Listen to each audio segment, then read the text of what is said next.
আসসালামু আলাইকুম সবাইকে। কি অবস্থা সবার? আশা করছি সবাই ভালো আছো।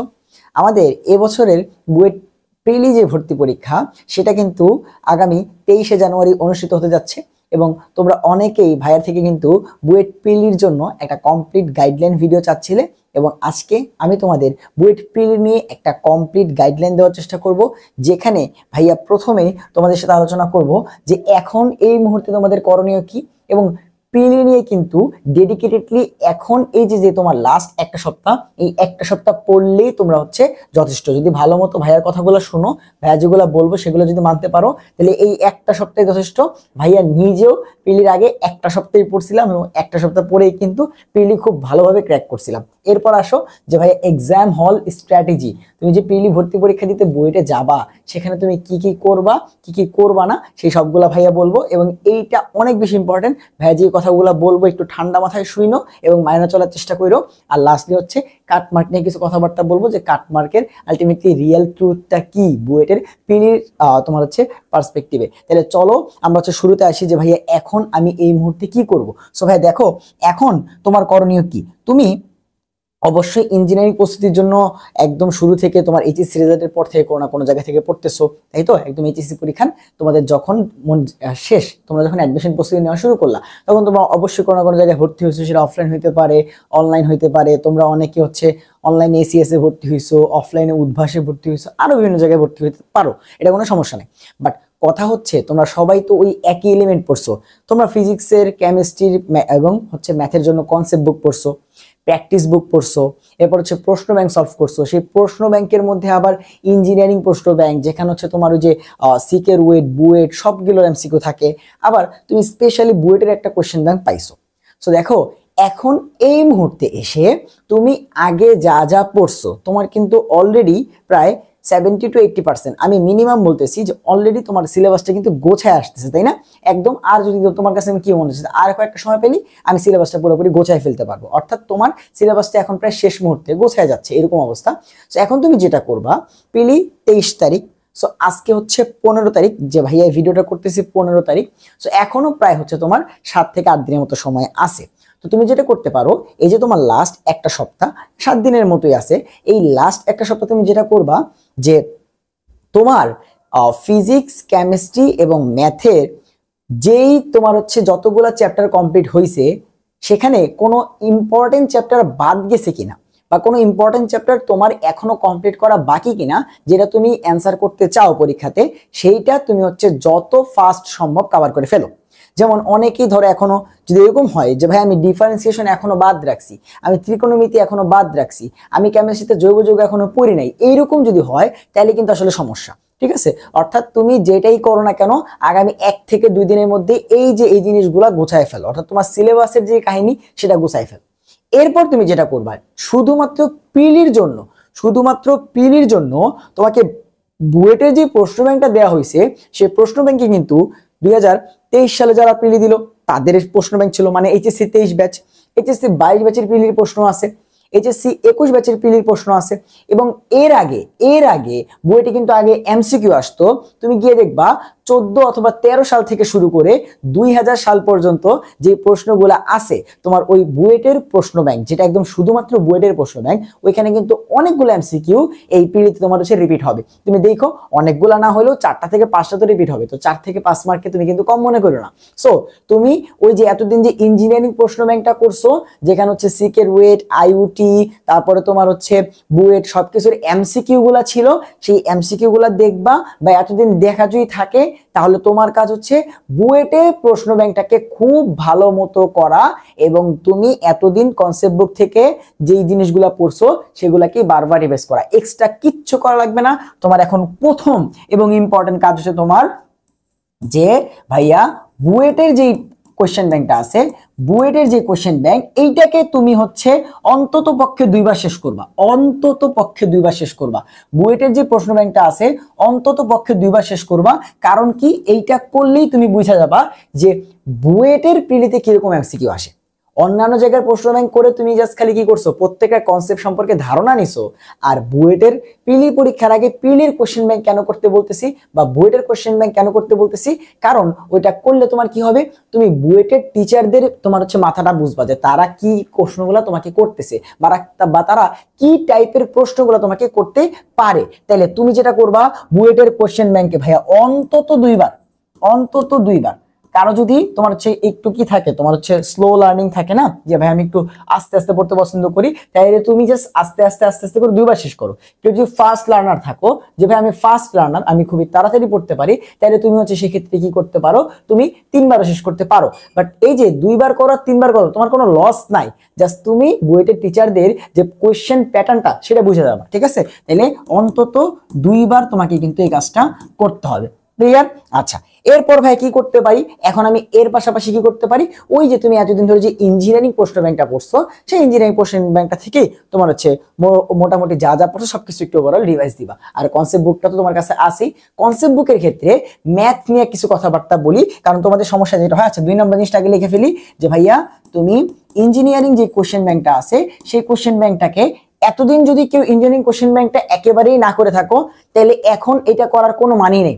কারণ কি জানো, ইঞ্জিনিয়ারিং কোশ্চেন ব্যাংকটা হচ্ছে এত মোটা, কারণ ওইখানে আইওটি, সিকিউরিটি সবকিছুর প্রশ্ন থাকে।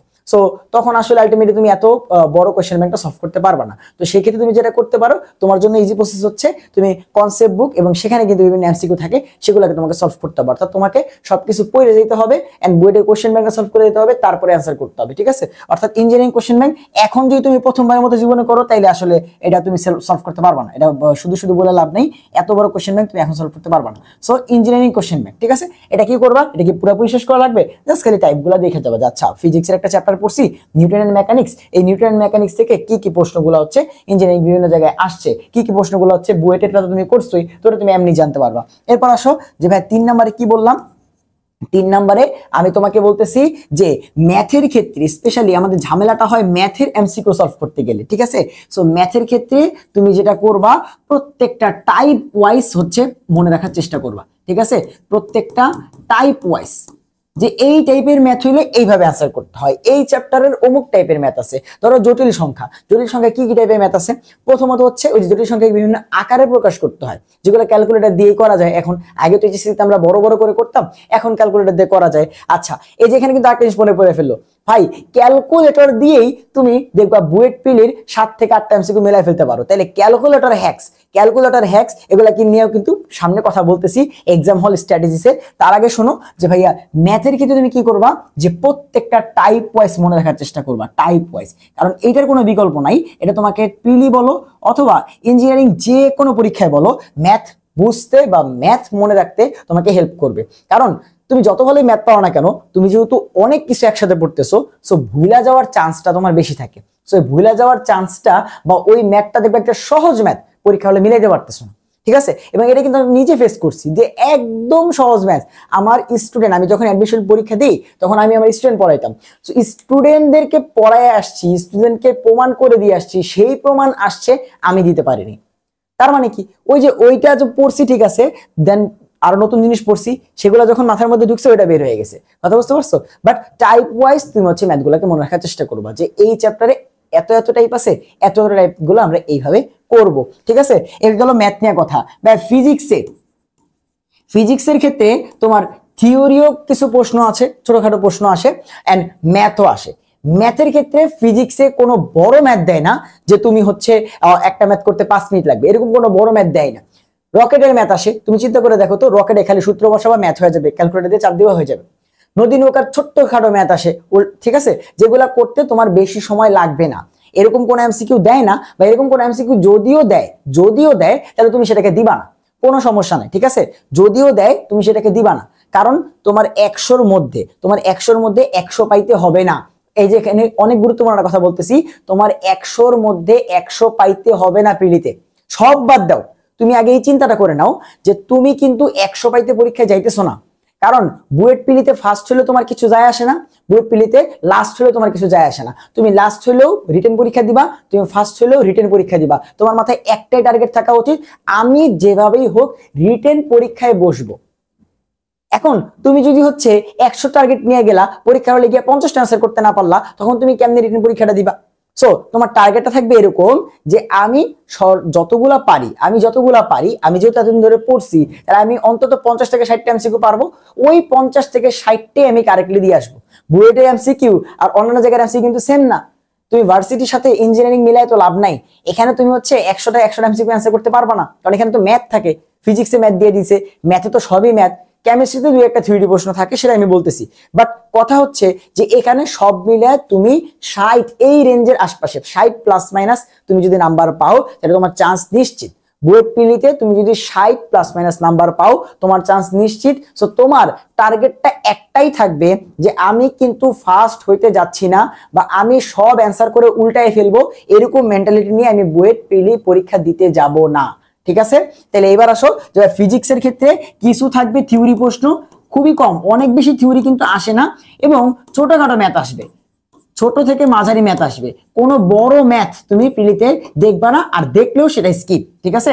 ছোট অথবা মাঝারি সাইজের কিন্তু কি থাকবে ভাইয়া? ম্যাথ থাকবে। ছোট অথবা মাঝারি সাইজের কিন্তু কি থাকবে? ম্যাথ থাকবে। লাস্টলি আসো ভাই কেমিস্ট্রি। কেমিস্ট্রির ক্ষেত্রে আমরা এখন কিভাবে প্রস্তুতি নিতে পারি? হ্যাঁ, কেমিস্ট্রির ক্ষেত্রে থিওরি আসে, এবং এটা বাস্তব, এবং এইটা পুরা বই থেকে আসে, অর্থাৎ কেমিস্ট্রির ক্ষেত্রে কোনো সিলেবাস নেই। জাস্ট অর্থনৈতিক রসায়ন যে চ্যাপ্টারটা আছে, ওই চ্যাপ্টারটা বাদ দিয়ে বাকি 9টা চ্যাপ্টার থেকেই বুয়েট পিলিতে প্রশ্ন আসছে। ঠিক আছে? আমাদের সময় আসছে এবং তোমাদের সময় আসবে, বিগত বছরও আসছে। ঠিক আছে? অর্থাৎ বুয়েটে তোমার হচ্ছে কেমিস্ট্রি পার্টটাতে থিওরিটিক্যাল প্রশ্ন আসে। এখন তুমি বুঝছো, এই যে কেমিস্ট্রি, এই কেমিস্ট্রি হবে বুয়েট পিলির জন্য তোমার গেম চেঞ্জার।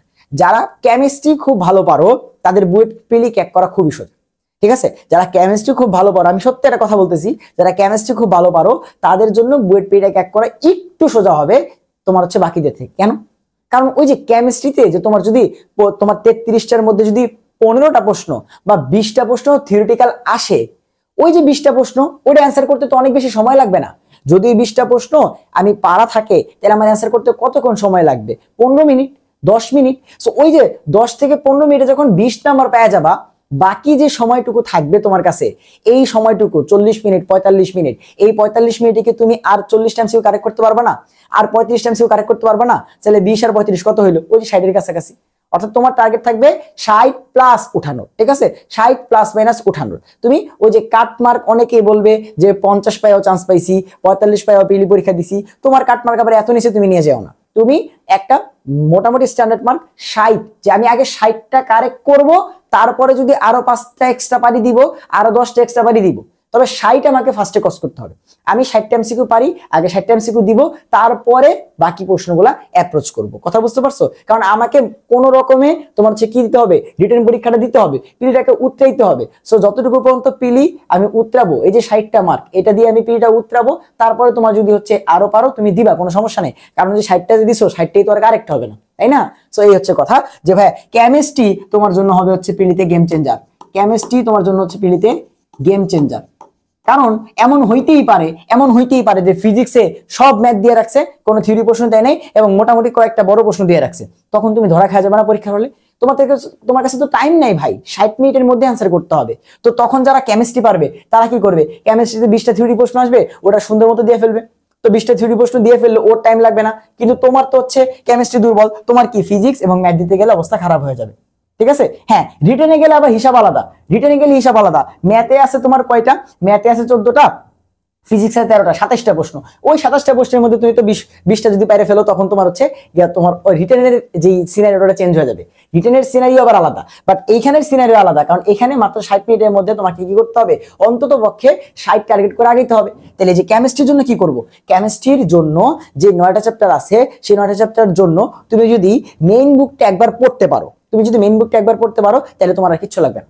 জাস্ট থিওরিটিক্যাল প্রশ্ন, যে তোমার ফাজার নীতি থেকে প্রশ্ন আসে, তো ওই ফাজারের নীতিতে তোমার সেই 4টা নীতি আছে, সেই 4টা নীতি তুমি একবার পড়ে ফেললা। সো এই সবগুলা থিওরিটিক্যাল জিনিসপাতি তুমি যদি একবার পড়তে চাও, তাহলে তোমাকে অবশ্যই মেইন বইটা আয়ত্তে থাকতে হবে। এবং মেইন বই আয়ত্তে থাকলে, বা মেইন বইয়ের গুরুত্বপূর্ণ দাগানো লাইনগুলো তুমি যদি একবার করে হলেও পড়ে যেতে পারো, তাহলে তুমি অবশ্যই প্রিলিতে কমন পাবা। আমার কথা মিলিয়ে নিও, তুমি অবশ্যই প্রিলিতে কমন পাবা। এবং আমি অ্যান্সারটা শুরু করছিলাম তোমার হচ্ছে কেমিস্ট্রি দিয়ে, এবং তখন দেখে আমি মেন বই থেকে যা পড়ছি মোটামুটি সবগুলোই কি হচ্ছে থিওরিটিক্যাল প্রশ্ন তোমার হচ্ছে আমার কমন পড়ে গেছে, কথা বুঝতে পারছো। এবং এক্সাম দিয়ে যখন আমি বের হয়েছি তখন অনেকেই বলতেছে এগুলা কি প্রশ্ন আসছে, থিওরিটিক্যাল প্রশ্ন, এগুলা কি বুয়েটে আসে, এগুলা কেমনে দিব, এগুলা তো জীবনে দেখিও নাই, ও পড়ে নাই, ঠিক আছে। অবশ্যই ওইগুলো আমার থেকেও ভালো স্টুডেন্ট ছিল, বাট কথা হচ্ছে ওই যে ওরা থিওরিটিক্যাল প্রশ্নগুলো পারে নাই, আমি ওখান দিয়ে পারছিলাম, কথা বুঝতে পারছো। সো থিওরিটিক্যাল প্রশ্ন তুমি যে আয়ত্ত থাকতে মানে আয়ত্তে আনতে চাও তাহলে তোমাকে অবশ্যই মেইন বইটা ভালো গ্রিপ আনতে হবে। এখন সময় আছে 7 দিন ভাই, আমি কি 7 দিনের মধ্যে মেইন বই গ্রিপ আনতে পারবো? দেখো তোমাকে সব পড়তে হবে না, মেইন বইয়ের সব পড়া লাগে না, মেইন বইয়ের সব পড়া লাগে না, বাট যতটুকু পড়া লাগে ওই যে দাগানো লাইনগুলা ওগুলো একবার রিভাইজ দিয়ে যাও। কারণ তোমার তো ম্যাথ আর ফিজিক্সটা ভালো, তুমি ম্যাথে ভালো এই জন্য তুমি হচ্ছে ইঞ্জিনিয়ারিং প্রস্তুতি নিচ্ছ, বা তোমার ম্যাথটা অনেক ভালো এই জন্য তুমি হচ্ছে বুয়েটে পড়তে চাও, তাই না? সো ম্যাথ ফিজিক্স এই জিনিসগুলা, সো কেমিস্ট্রির ম্যাথ আসলো সেটা তুমি পারো, বাট ওই যে তুমি ধরাটা খাবার কোথায়? ইঞ্জিনিয়ারিং পোলাপান ধরা খায় থিওরিটিক্যাল প্রশ্নে। তাহলে কেমিস্ট্রির জন্য অবশ্যই থিওরিটিক্যাল জিনিসপাতিগুলা একটু দেখে যেতে হবে, ঠিক আছে। থিওরিটিক্যাল জিনিসপাতিগুলো তোমাকে অবশ্যই একটু দেখা যাইতে হবে, থিওরিটিক্যাল জিনিসপাতিগুলো অবশ্যই দেখা যেতে হবে, কারণ হচ্ছে এই থিওরিটাই তোমার প্রিলির গেমকে চেঞ্জ করবে। তাহলে এই হচ্ছে, এখন তুমি কি করবা ভাই, বুয়েটের কোশ্চেন ব্যাংক অন্তত 2বার করাই লাগবে, মাস্ট করাই লাগবে, কারণ তাইলে তুমি বুয়েট প্রিলিতে কিরকম প্রশ্ন আসে সেটা প্যাটার্ন ধরে ফেলবা। এরপর ভাই ইঞ্জিনিয়ারিং কোশ্চেন ব্যাংক যদি আগে করা না থাকে এখন তুমি করতে যাও না, কারণ এখন তুমি কুলাইতে পারবা না। এবং ইঞ্জিনিয়ারিং কোশ্চেন ব্যাংক যদি আগে একটু হলেও দেখা থাকে, মোটামুটি হলেও দেখা থাকে, তাহলে তুমি উল্টায় পাল্টায় দেখো যে ওই যে আগে যে জিনিসগুলো তুমি প্রত্যেকটা চ্যাপ্টারে দেখছিলা ওই প্রশ্নগুলো বারবার একটু দেখে যাচ্ছে কিরকম প্রশ্ন বাকি জায়গাগুলোতে আসছে, বা তোমার হচ্ছে সিকের ওয়েট আইওটি এসব জায়গাগুলোতে আসছে। এরপর হচ্ছে ম্যাথের ক্ষেত্রে প্রত্যেকটা টাইপ ওয়াইজ মনে রাখবা, ফিজিক্সের ক্ষেত্রে থিওরিটিক্যাল প্রশ্ন আসে, আবার ছোট থেকে মাঝারি প্রশ্ন আসে। থিওরিটিক্যাল প্রশ্নের জন্য কনসেপ্ট বুকে অনেক ছোটখাটো জিনিসপাতিগুলো লেখা থাকে না, ওগুলা মোটামুটি একটু দেখে যাবা। আর অবশ্যই অবশ্যই ভাই ফিজিক্সের ক্ষেত্রে সূত্র সূত্র ঠাড়ায় মুখস্থ থাকতে হবে ভাই, কারণ সূত্র মুখস্থ না থাকলে তোমার ফিজিক্সে কোনো দাম নাই। সূত্র মুখস্থ না থাকলে তোমার ফিজিক্স আলটিমেটলি সারাদিন ধরে তুমি কনসেপ্ট ধরে চিল্লাও, বেসিক ধরে চিল্লাও, কোনো লাভ নেই। তুমি সূত্র পারো মানে বসে অনেকে ম্যাথ করে দিয়ে আসবে, অনেকে কিন্তু অত বেসিক পারে না কিন্তু সূত্র দিয়ে ম্যাথ করতে পারে, ওরা কিন্তু নাম্বারও পায় পরীক্ষার হলে, ঠিক আছে।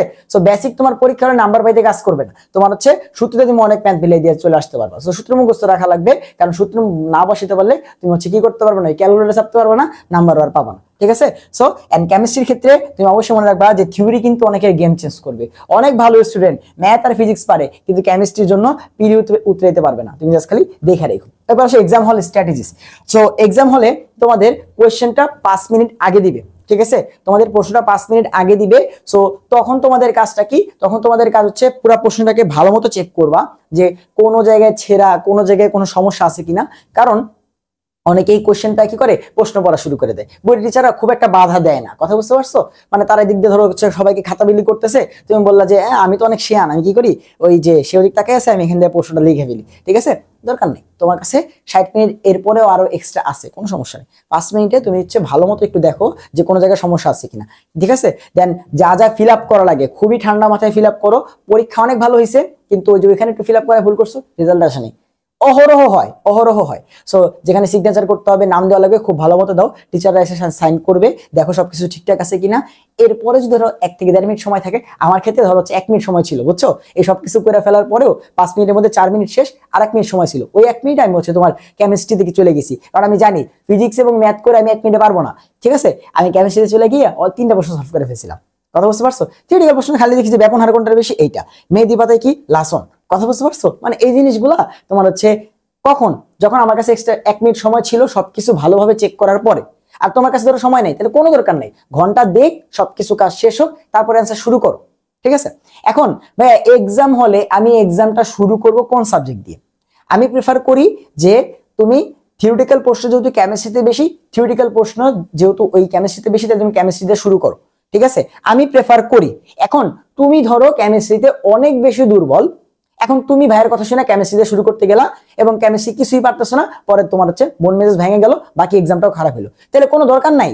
তুমি কেমিস্ট্রি যদি দুর্বল হও, তুমি কেমিস্ট্রি যদি এতই দুর্বল হও, তাহলে তুমি হচ্ছে তোমার ফেভারিট সাবজেক্ট যেটা তুমি যেটা বেশি স্ট্রং, ফিজিক্স হতে পারে, ম্যাথ হতে পারে, সেটা দিয়ে শুরু করো, ঠিক আছে। তাইলে ভাই ফার্স্ট পার্ট আমি কি বলছি, এক্সাম হলে সেটা আমি প্রথম বলতেছি যে আমি প্রেফার করি এক্সামটা শুরু করো কেমিস্ট্রি দিয়ে। কিসের জন্য? কারণ এখানে থিওরি প্রশ্ন বেশি, তুমি যে কটা পারবা সে কটা দাগাবা, ঠিক আছে। আমি প্রেফার করতেছি যে তোমাকে হচ্ছে কেমিস্ট্রি দিয়ে এক্সামটা শুরু করো, যে কেমিস্ট্রি দিয়ে অথবা তোমার হচ্ছে এটা যদি না হয় তাহলে তুমি সেখানে কি করতে পারো, তোমার স্ট্রং যে সাবজেক্টটা আছে স্ট্রং সাবজেক্টটা দিয়ে তুমি অ্যান্সার করা শুরু করবা। আর ম্যাথ দিয়ে আমরা শুরু করতে বলি না এই জন্যই, কারণ ধরো তুমি ম্যাথ দিয়ে এক্সামটা শুরু করলা, প্রথমে ম্যাথের প্রশ্ন থাকে, তারপরে ফিজিক্সের প্রশ্ন থাকে, লাস্টে কেমিস্ট্রির প্রশ্ন থাকে। ঠিক আছে, আমি বলে দিচ্ছি, প্রথমে 34টা প্রশ্ন ম্যাথের, তারপরে 33টা প্রশ্ন ফিজিক্সের, তারপরে 33টা প্রশ্ন হচ্ছে কেমিস্ট্রি, এভাবে প্রশ্ন থাকে। সো তুমি প্রশ্ন শুরু করলা, ম্যাথ দিয়ে অ্যান্সার করা শুরু করছো, ম্যাথ দেখাই দিছো, ম্যাথ দেখাই দিছো, ম্যাথ দেখাই দিছো। সো ম্যাথ দেখাইয়া তুমি হচ্ছে ধরো 34টার মধ্যে 20টা পারছো, ধরো 20টা পারছো, বাকি 14টা তুমি হচ্ছে করতে পারো নাই, বা তুমি হচ্ছে মিলতেছে না, সময় চলে যাচ্ছে অনেক। সো করলা, ধরো 20টা দিতে তোমার কয় মিনিট লাগছে, আমি ধরে নিলাম 20টা এমসিকিউ ম্যাথের দিতে কিন্তু অন্তত 20 থেকে 22 মিনিট 25 মিনিট সময় চলে যায়। সো 25 মিনিট সময় তোমার গেল। এবার বাকি আছে তোমার কাছে আর 35 মিনিট। এবার তুমি ফিজিক্সে গেলা, যে আমি তো কেমিস্ট্রি দুর্বল, আমি কেমিস্ট্রিতে যাবো না, আমি ম্যাথে ভালো, ম্যাথ দিয়ে শুরু করলাম, এবার ফিজিক্সে গেলাম। সো ফিজিক্সও 1 থেকে শুরু করে 33 পর্যন্ত গেলাম, ধরো হচ্ছে তুমি এবারও 20টার মতো পারছো, 40-এর মতো পাইলা, এবং এটা করতেও তোমার দেখা গেছে আরো 20-25 মিনিট চলে গেল। সো এখানে তোমার দেখো অলরেডি 45 থেকে 50 মিনিট শেষ আছে, কয় মিনিট, 10 মিনিট, লাস্ট 10 মিনিট। ওই যে ঘন্টা দিবে 5 মিনিট আগে 10 মিনিট আগে, তখন কিন্তু মাথার মধ্যে একটা প্রেশার পড়বে। এবার তুমি গেছো হচ্ছে সব থেকে থিওরি প্রশ্ন যেখানে, সেই কেমিস্ট্রিতে। সো আছে কয়টা, 33টা প্রশ্ন। সো তুমি পড়া শুরু করলে, একটা একটা করে অ্যান্সার করতেছো, করতে করতে করতে করতে দেখলা হচ্ছে যে তুমি 90 পর্যন্ত, মানে লাস্ট 10টা প্রশ্ন দেখতেই পারো নাই, ঘন্টা দিয়ে দিছে, এবং ওইখান থেকে ধরো তুমি হচ্ছে আরো 5 থেকে 10 মার্ক পাইলা, এবং তোমার মোটামুটি মার্কটা 50 থেকে 55 এর মধ্যে আসলো। তাহলে তুমি একটা দ্বিধাদ্বন্দ্বে থাকবা না এক্সাম হল শেষে, যে 50-55 দেখে আমি আদৌ চান্স পাবো? তখন তুমি সবার মেসেজ দিবা যে ভাই আমি কি, আমার না 50টা কারেক্ট হয়েছে, আমার না 55টা কারেক্ট হয়েছে, আমি কি চান্স পাবো? তাহলে এই ঝামেলাটা কেন হইলো? কারণ তুমি ওভারঅল প্রত্যেকটা প্রশ্ন দেখো নাই, লাস্টের 10টা প্রশ্ন দেখোই নাই, দেখতেই পারো নাই সময়ের জন্য। এবং এটা খুবই কমন যে তুমি 60 মিনিটে 100টা এমসিকিউ দিতে যাবা, 100টা এমসিকিউ তুমি অ্যান্সার করতে পারবা? এটা কি সম্ভব? এটা কেউ করতে পারছে? না, পারবে না। তাহলে তোমাকে কি করতে হবে? তোমাকে এক্সাম হলে অবশ্যই মনে রাখতে হবে যে আমি 100টা প্রশ্ন পড়ব, 100টা প্রশ্ন অবশ্যই দেখব। কারণ আমি জানি না যে আমি কোন এমসিকিউ গুলা ছেড়ে দিলাম এবং সেগুলো আমি আদৌ পারতাম কিনা। আমাকে 100টা এমসিকিউ অবশ্যই দেখতে হবে প্রিলি পরীক্ষাতে। তুমি ফার্স্টে যে এমসিকিউ দিয়ে শুরু করো বা যেই সাবজেক্ট দিয়ে শুরু করো না কেন, তুমি এইটা অবশ্যই মাথায় রাখবা যে আমি 100টা এমসিকিউ একবার হইলেও প্রশ্নটা দেখবো। ঠিক আছে? সো এমন যেন না হয় যে তুমি 80টা প্রশ্ন দেখছো, লাস্টে 20টা প্রশ্ন দেখোই নাই, তোমার এক্সাম শেষ। বা তুমি কেমিস্ট্রি দিয়ে শুরু করছো, ফিজিক্স দিয়ে শুরু করছো, ম্যাথের তোমার হচ্ছে আসার আগেই তোমার হচ্ছে এক্সাম শেষ হয়ে গেছে, এরকম যেন না হয়। তোমাকে 100টা প্রশ্নই পড়তে হবে, এবং 100টা থেকে খুঁজে যেই প্রশ্নগুলা পারো সেটাই আগে দাগাবা। পারতেছো না, রাখো, পরের এমসিকিউতে যাও। পারতেছো না, রাখো, পরের এমসিকিউতে যাও। একটু ক্যালকুলেশন বড়, বাদ দাও ভাই, পরের এমসিকিউতে যাও, কোনো সমস্যা নাই। 100টা এমসিকিউ পাইতে হবে কত, 60 প্লাস মাইনাস। মনে রেখো, 60 প্লাস মাইনাস। প্রশ্ন যতই কঠিন হোক, যতই সহজ হোক, ওই 60-এর প্লাস মাইনাসের এখানেই কাটমার্ক থাকে। কাটমার্ক তো কই থাকে ভাই, 60 প্লাস মাইনাস। একটু মনে রেখে দিও, 60 প্লাস মাইনাস হচ্ছে সেফ জোন, কাটমার্ক না। 60 প্লাস মাইনাস হচ্ছে ভাই সেফ জোন। মানে তোমার এইটা যদি তুমি কারেক্ট করে দিয়ে আসতে পারো, 60 প্লাস মাইনাস যদি তোমার পরীক্ষাতে আসে, তোমার কোনো ভাইরে মেসেজ দেওয়া লাগবে না বুয়েটের যে ভাই আমি কি চান্স পাবো, আমি কি রিটেন পরীক্ষা দিতে পারবো, কোনো সমস্যা নাই। তোমার যখনই 60 প্লাস মাইনাস কারেক্ট হয়ে যাবে, পরীক্ষা শেষে তুমি আল্লাহর নাম নিয়ে ওই দিন রাতে থেকেই বুয়েট রিটেনের প্রস্তুতি নিয়ে নাও, কোনো সমস্যা নাই। আর তোমার কাটমার্ক কত ভাই? কাটমার্ক অন অ্যান এভারেজ, প্রশ্ন সহজ হোক কঠিন হোক, দেখা যায় যে ভাই 50 প্লাস মাইনাস থাকে। ঠিক আছে, কাটমার্ক 50 প্লাস মাইনাস থাকে। এটা আমরা আমাদের একদম বড় ভাই থেকে শুরু করে আমরা নিজেরাও এক্সপিরিয়েন্স করছি, এবং আমি 23 ব্যাচে যখন স্টুডেন্ট পড়াইছি ওদের থেকেও এক্সপিরিয়েন্স করছি। এবং সেই এক্সপিরিয়েন্স থেকেই, যেহেতু 3 থেকে 4 বছর ধরে প্রিলি হচ্ছে, এর আগে হচ্ছে না, 3 থেকে 4 বছরের এক্সপিরিয়েন্স এটাই বলে যে দেখা যায় অনেক শিফটে কঠিন হয়েছে, অনেক শিফটে সোজা হয়েছে, এরকম কিন্তু হয়। সো যেটাই হোক না কেন, দেখা যায় ওই 50, 51, 52, 55 এই দিক দিয়ে হচ্ছে তোমার কি করে, এটা ঘোরাফুরি করে। এবং এমন হয়েছে অনেকে বলছে যে আমি 48টা কারেক্ট করছি, আমিও রিটেন পরীক্ষা দিতে পারছি, আমি 45টা কারেক্ট করছি, আমিও রিটেন পরীক্ষা দিতে পারছি, এরকম শুনছি। আবার অনেকে বলছে আমি 55 পাইছি এবং আমি রিটেন পরীক্ষা দিতে পারছি। তাহলে বুঝতে পারতেছে যে 50 থেকে 55 এর মধ্যে কিন্তু কি করতেছে, কাটমার্কটা ভেরি করতেছে। এন্ড সেফ জোন কত, দেখো তুমি যখন 50 কাটমার্কে সেফ জোন 60 পার করে ফেলতে পারবা, তোমার কি কোনো ভাইরে মেসেজ দেওয়া লাগবে যে ভাই আমি চান্স পাবো কিনা? কথা বুঝতে পারছো? এন্ড পরীক্ষার হলে এক্সামের প্রশ্নটা পড়েই তুমি বুঝতে পারবা যে প্রশ্নটা কি একটা সহজ লেভেলের প্রশ্ন, মিড লেভেলের প্রশ্ন, না কঠিন লেভেলের প্রশ্ন। কথা বুঝতে পারছো? তখন আলটিমেটলি তুমি নিজে বুঝে যাবা যে এই প্রশ্নে আমার হচ্ছে অন্তত 60 কারেক্ট করা লাগবে, অন্তত 55 কারেক্ট করা লাগবে। ঠিক আছে? তাহলে এক্সাম হল স্ট্র্যাটেজি কি বললাম, আমাকে 100টা প্রশ্ন দেখা লাগবে। এটা এত সোজা না যত সোজা ভাবতেছো। তাই এইটাকে কিন্তু বারবার বলতেছি যে পরীক্ষার হলে 100টা প্রশ্ন পড়বা। ঠিক আছে? এবং একটা সিঙ্গেল থিওরি প্রশ্ন তুমি বাদ রাখবা না। একটা সিঙ্গেল থিওরি প্রশ্ন যেন তোমার না দেখা থাকে। ঠিক আছে? এরকম যেন না হয় যে আমি ওই থিওরি প্রশ্নটা পারতাম ভাই, কিন্তু আমি প্রশ্নটা না দেখতেই পারি নাই, আমার টাইম চলে গেছে, আমি ম্যাথ করতে করতে এত ব্যস্ত হয়ে গেছি যে আমার টাইম চলে গেছে। ঠিক আছে? এরকম যেন না হয়। ঠিক আছে? এন্ড এক্সাম হল স্ট্র্যাটেজিতে পিলিতে দেখবা অনেকে ক্যালকুলেটর দিয়েই চান্স পেয়ে গেছে, ক্যালকুলেটর দিয়েই চান্স পেয়ে গেছে। কারণ ও দেখা যাবে ক্যালকুলেটর দিয়ে 15 থেকে 20টা এমসিকিউ বা 10 থেকে 15টা এমসিকিউ সলভ করে ফেলছে। যখন ও ক্যালকুলেটর দিয়েই ম্যাথ করে 10 থেকে 15টা এমসিকিউ সলভ করে ফেলবে, তখন ওর লাগবে কত আর সেফ জোন যাইতে বা কাট মার্ক যাইতে আর 40-45 বা আর 40। কথা বুঝতে পারছো? সো ক্যালকুলেটর চালানোতে তোমাকে পারদর্শী হইতে হবে। এবং এই জন্য কিন্তু ইউটিউবে খুবই ভালো ভালো প্লেলিস্ট আছে ক্যালকুলেটর হ্যাকসে। আমাদের রাকিবুল ভাইয়ের প্লেলিস্ট আছে, তোমার হচ্ছে সেও বইটা তোমরা খুব ভালো মতো জন্য ম্যাথ পড়ায়। সো ভাইয়ার তোমার হচ্ছে ক্যালকুলেটরের হ্যাকস যে প্লেলিস্টটা, সেটা আমি নিজেও করছি এবং আমিও তোমাদেরকে সাজেস্ট করতেছি যে ওইটা করো। ক্যালকুলেটর তোমাকে অবশ্যই পারদর্শী হইতে হবে। এবং এক্সাম হলে অবশ্যই তুমি যেটা করবা, অবশ্যই চেষ্টা করবা 2টা ক্যালকুলেটর নিয়ে যাওয়ার জন্য। হ্যাঁ, 2টা ক্যালকুলেটর নিয়ে যাওয়ার জন্য।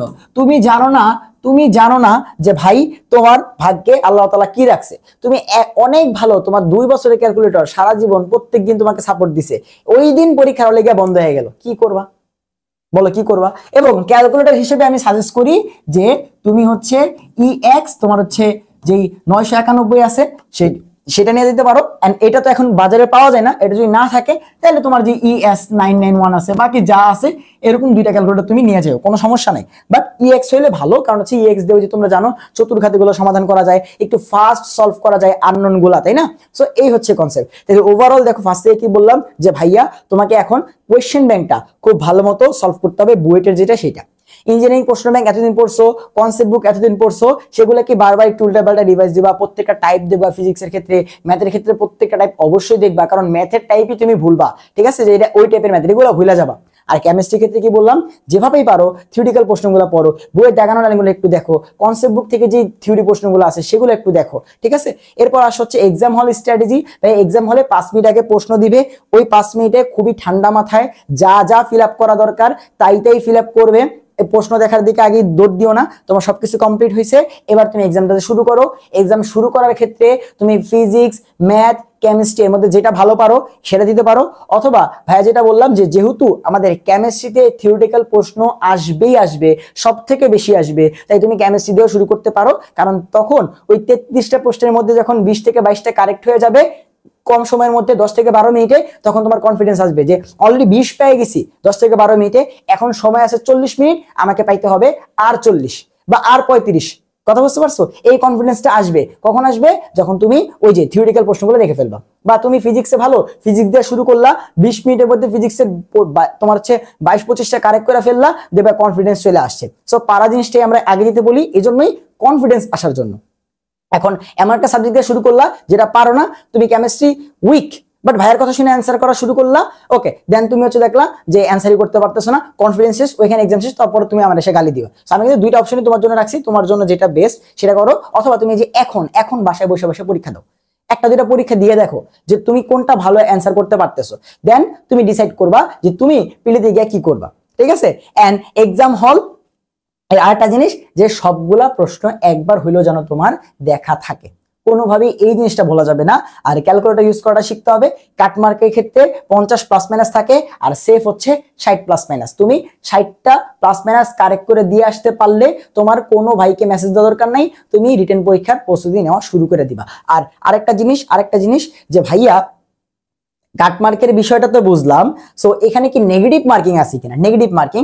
সো বুয়েটের যে নোটিশ সেখানে দেখছো যে নেগেটিভ মার্কিং জিনিসটা লেখা থাকে, বাট অনেকে বলে যে উনি আর কি যে তোমার ধর হচ্ছে মানে মোটামুটি এক্সপিরিয়েন্স থেকে দেখা গেছে যে মাঝে মধ্যে নাকি করে না আবার করে এরকম। সো এটা নিয়ে আসলে চিন্তা করার দরকার নাই, তুমি নেগেটিভ মার্কিং ধরে এক্সাম দিবা, যে আমি যদি ভুল করি তাহলে আমার 0.25 কাটা যাবে, এটা ধরে এক্সাম দিবা। ওই যে কোনো বড় ভাই বলছে যে নেগেটিভ মার্কিং কাটা যাবে না, ওইটা ধরে তুমি এক্সাম দিবা না, তুমি তোমার দিক থেকে নেগেটিভ ধরে তোমার হচ্ছে পরীক্ষাটা দিবা, যে আমি কোনোভাবে ভুল করবো না, আমি 60টা প্লাস মাইনাস কারেক্ট করে দিয়ে আসবো, কারেক্টলি অ্যান্সার করে দিয়ে আসবো, এবং আমি রিটেন পরীক্ষার জন্য টিকবো, এটা নিয়ে আর কোনো সন্দেহ নেই। ঠিক আছে, তাহলে এই হচ্ছে বুয়েটের এক্সাম প্রিলি পরীক্ষার যে কমপ্লিট গাইডলাইন সেইটা। এবং লাস্টলি একটা কথা বলবো, এবং এই কথাটাই তোমরা একটু মাথায় রেখো, তুমি যদি এতদিন ঠিকভাবে পড়ে থাকো, তোমার পারা যে কয়টা এমসিকিউ আছে সেই পারা এমসিকিউ গুলা তুমি যখন 100টা এমসিকিউ দেখবা, সেখান থেকে পারা এমসিকিউ গুলা দিতে পারলেই তুমি প্রিলি টিকবা।